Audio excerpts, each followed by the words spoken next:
And you follow that and you put an X on the box. Only incompetents or illiterate people sign with an X.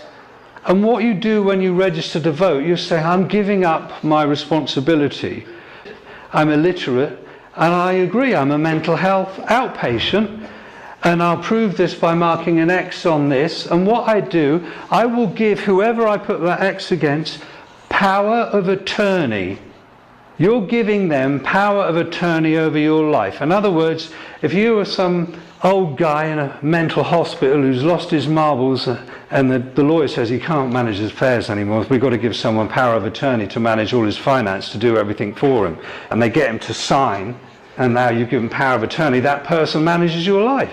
So not only do they own you, mind, body and soul, you've now voluntarily registered and giving them power of attorney over your life. So you basically say to them, I'm a mental health outpatient, which is why you vote in a ward, because it's a giant mental asylum. You're in a ward. If you prove to them that you're an illiterate, you put the X on there, and you registered to vote, you've given away your rights, and now you've given them power of attorney. In other words, you say to them, I've let you decide what you think is best for me. If we want a war, that's fine. I've got no say in it. And what they will do is, like, shall we say, the deranged young son who's managing has got power of attorney over his great-grandmother who's spending all the money on drugs and resources like that. He'll tell her what she wants to hear. What do these politicians do?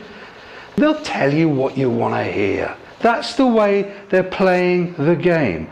Above a mental health outpatient, which you've proved yourself to be in their game, is the House of Commons. They're commoners. So you're less than a commoner. People come to me and they say, oh, about the Magna Carta, Alan, that gave us all the rights and all the other stuff.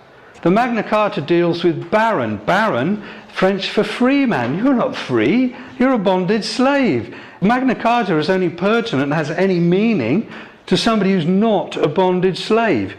So you'd have to be in the House of Lords today to be able to have any power or sway with the Magna Carta as a baron, as a free man.